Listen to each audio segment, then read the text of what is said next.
Okay, by now we done all seen the video of the girl getting the uppercut to the jaw by the bus man, right? Right. Now before we get started, let me start off by just saying, that's a tough ass girl, man. That bitch took that punch. I mean, the nigga got a clean shot right there, uppercut right there to the jaw. I mean, did you hear that shit? Man, I could have swore her jaw broke in 12 different places. All right, the big question now is, was he wrong? Generally, when it comes to questions like this about gender, women usually take one position and men usually take the other. But surprisingly to me, after watching this video, men and women generally come to the same conclusion on this one. And that conclusion is that no. The bus driver was not wrong for the uppercut to the jaw. Simply for this reason alone. You don't, under any circumstances whatsoever, put your goddamn hands on anybody. And there's even some reports that she spit on him. And that's fucked up. Look, spitting on somebody will get your ass whooped, whether you have a penis or a vagina. That's just the rule. So all rise. In the court of Mr. Luke, my verdict is, Mr. Bus Driver, I find you innocent of all charges. Ladies, let me talk to y'all real quick. Look, I understand a lot of y'all like to talk a whole lot of shit. And that's cool. But just because you can talk a lot of shit doesn't mean you always should. Especially to a man that you don't know. Look, you cannot pick a fight with a man and then cry foul after that man gives you the fight that you were begging for. You can't do that. I mean, shit just don't work like that. Because just like you give us boundaries by saying we shouldn't put our hands on you under any circumstances, which I agree with, by the way, it's some boundaries that y'all ass need to follow too. Because baby, that was gay. Every man you put your hands on ain't just gonna grab you and try to get you off of him. Please believe that. It's some niggas out here that will knock your ass out.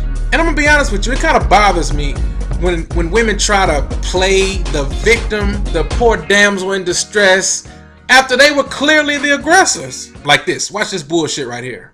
It's amazing to see how a man would actually hit a woman that hard. You know what I'm saying? Like, are you serious? Stop right there. See, that's that bullshit. Because what's amazing to me is that a young woman or a young lady would be saying some shit like this in public. Yeah, bitch. Girl, the kid on the bus acting fool. You and your bitch. I bring my daughter up in and whoop your. I bring my granddaughter up in. Okay, well bring them, nigga. Bring your mammy up here, bitch, and I'll beat her ass too. Oh shit. Nigga, I dog that hoe too, nigga. Bring them, nigga. Bring your mammy up here. I'll beat her ass too. Nigga, I'll dog that hoe too. Quite the victim. See, where I'm from, what we call that shit is fighting words. But let's hear some more of her bullshit. You could have, you know, pulled me off the bus. You can't even touch nobody, but for real, like you really punched me. Man, I hate when they play the victim in them interviews, acting all nice and all sweet and shit. Bottom line is this. You can't complain about being punched by a man after you approached him. And whether you spit on him or you hit him or you tried to choke him or whatever the hell you did, you still approached him. You initiated the contact. Watching the video, you know, you can see that they were going back and forth talking shit to each other. But this is why I hate, absolutely hate, shit talking ass, ghetto, hood rat ass motherfucking women. I hate them. This is why I hate them. Because talking shit only leads to violence. That's it. It don't lead to no hugs and kisses. No. It's a precursor to violence. So since you're not built like that, like physically not built like a man, you're not, period, you're not. I don't think it's a good idea to engage in a conversation that's a introduction to a physical altercation. I'm just saying. I'm gonna end this video by saying this. No, the bus driver did not have to uppercut her like he did. He didn't have to. Now, did he have every right to?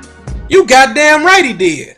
Look, once you enter my square and you put your hand on me, whether you was born with a pair of balls or a uterus, your ass is game.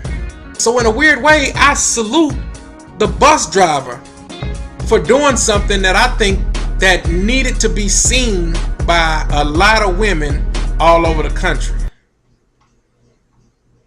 Yeah, I said that shit and I meant it. I personally would have handled the situation differently, but I think because of this video, as hard as it is to watch, taught a lot of women 2 good lessons about initiating a fight with a man. Lesson number 1 from Mr. Bus Driver. Mr. Bus Driver, look, if somebody put their hands on you, you hit them back, right? But do you care if it's a man or a woman? I don't care. If you want to be a man, I'm going to treat you like a man. Okay. Well, lesson number 2 from the young lady. If this were to happen again and you get into, let's say, a heated conversation with another man, what you gonna do? And if something like that escalates, I would just remove myself quickly. You know what I'm saying? Instead of even having the decency to even have a conversation with the guy. Sound like this a lesson learned to me. But hey, man, just my opinion. As always, do you no matter what. Unless you're trying to fight a bus driver. Man, hold up. I was on Mortal Kombat. It just hurt it. Like, it was like a finish him. You know what I'm saying?